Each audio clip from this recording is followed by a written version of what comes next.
So my video got cut off, but this is part two. So what I was just talking about is working on getting students the support they need for when they're using their devices. We want our students to be problem solvers, and in order to do that, they need those resources such as the broadband, even the device. I do remember during pandemic time, there was students that were going to coffee shops, they were going to restaurants, and they were just sitting outside, just trying to get their homework done. And we put some of those statistics in there about the time that they spend outside of school, when they go to restaurants and cafes for their Wi-Fi, and even the public library. I also talked about teachers need to have confidence in their students to have that access, and that the internet is going to be safe outside of school. And also being able to give them longer time to do their assignments using USB sticks to give them the content, and also assigning project-based assignments. Administrators also have to be aware of the digital equity. They said that 49% of the principals ensure student access to technology outside of the school is a major challenge. And so that was another one of the articles we read. That was the last one. So now I'm going to curriculum analysis, and I'm just looking at USD 407 Bickerdike Elementary. Specifically, we are using Wonders 2020, and it's K5 and ELL reading program. It focuses on reading, writing, and speaking with Common Core alignment. With Wonders, we have the 5 pillars of reading, phonemic awareness, phonics, vocabulary, fluency, and comprehension. It focuses on the science of reading, foundational skills, differentiated learning, writing, student empowerment, authenticity, literature, efficacy, and success, professional, and it also has the professional development, instructional models, and evaluation materials. There's supports for ELL learners approaching on and beyond reading levels. It has enrichment for gifted and talented, as well as tier 2 support. There's a writing component that correlates with the readings. There's the empowerment of students with social, emotional, and student agency. There's also building knowledge and broadening horizons. And there's that commitment to student success. There's on-demand resources, point of use resources, support for teachers on site, and remote options. It's really developing critical readers, writers, and communicators and thinkers. We also have our math, which is our iReady. This one works on a personalized math curriculum that features responsive instruction that provides consistent insight into student understanding performance, enabling teachers to monitor student progression and help them prepare for standards-based assessments and beyond. I really like the Math iReady because it is very individually path, and there's that differentiated instruction. Then we also have science and social studies. We do the studies weekly. It's also for science, it's a K5 curriculum. It's aligned with the next generation science standards. They're hands-on. It's hands-on and go lessons. They're adaptable in class. You can do them remote with remote learning, and they have driven by a guided question that pushes students to explore. The social studies curriculum focuses on civics, in government, geography, economics, and history. It's also a hands-on and interactive spiraled and scaffold integrated with ELI standards that are aligned with research-based material. Looking at the next part, this is technological, equitable, technology rich. So when I'm looking at these curriculums, I see that on Wonders, there's lots of those tech opportunities. There's all book and workbook materials that are available in hand. They're also available online, and you can assign those as a teacher. They also work with getting teachers to be successful in small groups for struggling learners and ELL learners. The Math iReady, there's also technology opportunities. The workbook is also online, and there's a personalized path on mathematics at the student's current level. So we have students even like in our second grade level that might still be working on kindergarten, first grade levels, but we also have some second graders that are starting to work on the end of the year, second grade, beginning of third grade, a math level. Science and social studies, we use our student studies weekly. There are the technology opportunities, but there's not a specific personalized learning. The newspapers are online with tools to engage the students. Looking at the evidence-based, I pulled this off of Ed Reports. For Wonders, This alignment meets expectation and the usability meets expectation as well.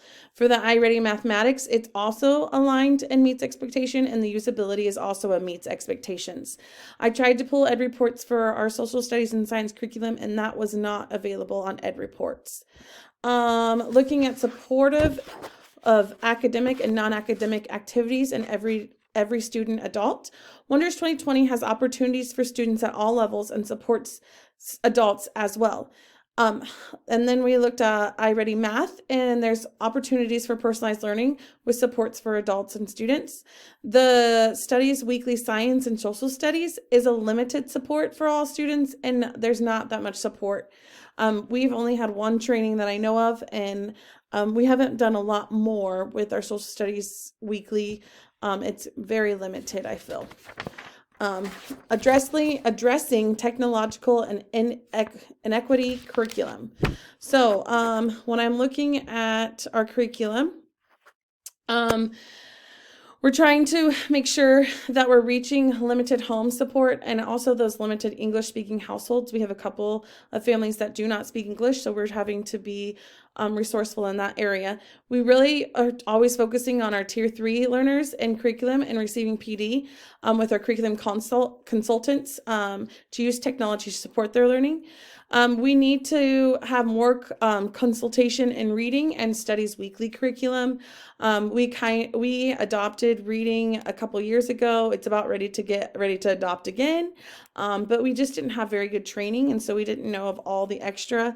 And then that was the year that we adopted our Wonders was the year that COVID had happened. And so we were definitely trying to figure it out in a scramble. And then the Studies Weekly, like I said, there's just not that much professional development on it. We need to also not only focus on our Tier 2 and Tier 3 learners, we need to focus on our higher learners and expand them in the curriculum to give them that personalized learning with technology. The higher quality of training within our Tier 2 and 3 curriculum is needed too, so that way all students are getting that high quality education. Collaborative, evaluate, design, cultivate coherent systems of support, coaching, and professional development for educators, educational professionals, and school and district leaders, including themselves, to prompt reflection, technological equity, improvement, and student success. So on this, I just said that we need to continue our PD with our technology. It needs to be with equity and use the curriculum because it's there for us. They put it all there, and we need to be not afraid to use it. We also need to have PLCs to lead that technology and the curriculum. I think sometimes we either figure things out by accident, or we just forget to share because sometimes we're just so busy with teaching. But we need to really, use our resources within our building. Utilize Google Classroom and exposure to Google Classroom. I know in my own MTSS group, I do use that, but I think it's also because I had to use it during remote, and I just love it because I don't have to make all the extra copies, and my kids also get to be engrossed in that technology. But we need more exposure at other levels than just in my room, especially if we do ever have to do remote learning again. Design, implement, and evaluate the developmentally appropriate, accessible, and cultural response system of assessments and data collection, management, and analysis that support instructional improvement, student learning and well-being, and instructional leadership by improving technological equity.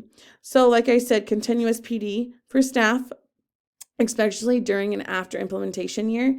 iReady math data, we have consult support, which is great because they're able to talk about the data. Our Wonders, we need more consultants, support, and guidance. We do use AIMS a lot for our reading, but we need to also be utilizing that curriculum. Currently redistributing reading framework to expose all financial skills to mastery from K to 12. So we know that we are not meeting the needs of our students, and we're teaching them way too many different skills, and they're not getting mastery. So we are redoing how we're teaching in our MTSS groups. Analyzing data, what does that mean? What do we need to do with it? Where do we need to go? Just have to set up that roadmap where you are and where you want. Have that technology support, And then we had a technology person, but sometimes there's not that follow through. And we just have limited technology and curriculum specifically in reading, science, and social studies. We just need to be exposed more to that. Design, implement, and evaluate district-wide use of coherent systems of curriculum, instruction, assessment, student services, technology, instruction resources that supports the needs of each student in the district while decreasing technological inequalities. So again, sustaining and the maintenance of the technology, design, implement, evaluate, and then build that strategic plan for the district. And again, always go back to maintenance it. Don't introduce something new and never go back, because there's things that we can always hone in and fix. Communicate with all. You need to get that feedback. You need to share everything that we're doing. As a district, we are focused a lot on our lower learners, but we also need to focus on our high learners. They need to be exposed to higher level content. Relevance. So this is relevant to my current learning because digital equity is a challenge. Adults don't take the lead in digital citizenship. How has this assignment improved my understanding? Covered regarding the current COVID-19 pandemic and what are the takeaways? My district was not equipped when COVID-19 happened. We did not have sustainability and maintenance of the district initiative, and we needed to work on supporting adults to guide digital citizenship. We were just too late and too far behind. We were in the process, but we just did not make the cut. Reflection. How will this influence my decision as a future leader? Looking at equity for all learners and not just within my school or my classroom. I tend to focus just on my room because that's where I'm at, but I need to look at everything and all the resources and what the research is saying outside of just my little realm in my world. And how does this activity emphasize on leading during during time of crisis and improved your future educational leadership skills?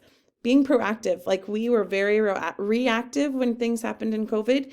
Now that we've kind of experienced it, we know that we need to be supporting equity. We need to take more steps to fix that issue, but I think if we had to do it again, we would know what to do, and give students the same opportunities with technology. Here are my references. Thank you.